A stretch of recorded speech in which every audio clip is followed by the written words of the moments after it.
এবার ফারাক্কা কিংবা তিস্তা নয়, খুলে দেওয়া হয়েছে ত্রিপুরা রাজ্যের ডম্বুর হাইড্রো ইলেকট্রিক বাঁধ, যার ফলে তলিয়ে গেছে ফেনী, কুমিল্লা, নোয়াখালী, চট্টগ্রাম সহ দেশের দক্ষিণ পূর্বাঞ্চলীয় বিস্তীর্ণ এলাকা। প্রশ্ন হচ্ছে, ভারত রাতের বেলা হুট করে কেন বাঁধ খুলে দিবে? বাঁধ যদি খুলে দিতেই হয়, দিনের বেলা আগ থেকে জানিয়ে সময় দিয়ে এটা কেন করলো না? অনুসন্ধানে জানা গেছে, ত্রিপুরার ডম্বুর বাঁধ সর্বশেষ খোলা হয়েছিল ৩১ বছর আগে ১৯৯৩ সালে। এরপর গত কয়েকদিন ত্রিপুরায় ভারী বর্ষণে যখন বন্যা পরিস্থিতির আশঙ্কা দেখা দিল, তখন বলা নেই কওয়া নেই, গত রাতে বাংলাদেশের মানুষ যখন গভীর ঘুমে আচ্ছন্ন, সেই মুহূর্তে হুট করে বাঁধ খুলে দিয়ে এদেশের বিস্তীর্ণ এলাকা পানিতে ডুবিয়ে ফেলল ভারত, যারা আবার নিজেদেরকে বাংলাদেশের বন্ধু রাষ্ট্র দাবি করে।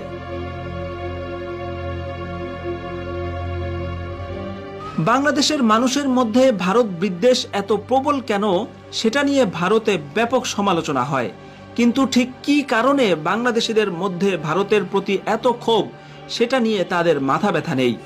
বর্তমানে বিজেপি শাসিত ত্রিপুরার মুখ্যমন্ত্রী মানিক সাহা হচ্ছেন চরম মুসলিম বিদ্বেষী একজন উগ্র হিন্দু। বাংলাদেশের জনসাধারণের প্রতিও তিনি বিরূপ চিন্তা লালন করেন। যেই শেখ হাসিনা এদেশে এতগুলো মানুষকে হত্যা করেছে, তাকে সর্বপ্রথম ভারতের ত্রিপুরাতেই আশ্রয় দেওয়া হয়েছিল। ত্রিপুরা থেকে আসা সাম্প্রতিক বন্যায় বৃহত্তর ফেনী, নোয়াখালী, কুমিল্লা অঞ্চলে ভয়াবহ মানবিক বিপর্যয় দেখা দিয়েছে। এ অঞ্চলে নৌকা এবং স্পিডবোটের চলাচল কম বিধায় উদ্ধার কাজেও ব্যাপক প্রতিবন্ধকতা তৈরি হয়েছে। শেষ খবর পাওয়া পর্যন্ত ফেনী ও নোয়াখালীর বিভিন্ন এলাকায় লক্ষ লক্ষ মানুষ পানিবন্দী হয়ে পড়েছেন। বড় আয়োজন ছাড়া যাদেরকে উদ্ধার করা প্রায় অসম্ভব হয়ে পড়েছে। আকস্মিক বন্যায় তলিয়ে গেছে রাস্তাঘাট, বাড়িঘর সহ প্রায় সমস্ত কিছু। ইতোমধ্যে আক্রান্ত এলাকায় সীমিত পরিসরে সেনাবাহিনী উদ্ধার কাজ শুরু করেছে বলে খবর পাওয়া যাচ্ছে। কিন্তু পরিস্থিতির ভয়াবহতা অনুযায়ী ফেনী ও খাগড়াছড়ি সহ ত্রিপুরা সীমান্তবর্তী জেলাগুলোতে জরুরি ভিত্তিতে ব্যাপক উদ্ধার কাজ চালানোর প্রয়োজন দেখা দিয়েছে।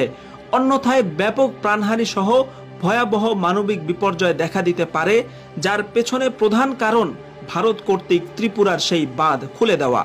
কাজেই এখন ভারতের ব্যাপারে বাংলাদেশের সিদ্ধান্ত নেওয়ার সময় হয়েছে। যুগের পর যুগ ধরে এ ধরনের খামখেয়ালি চলতে পারে না।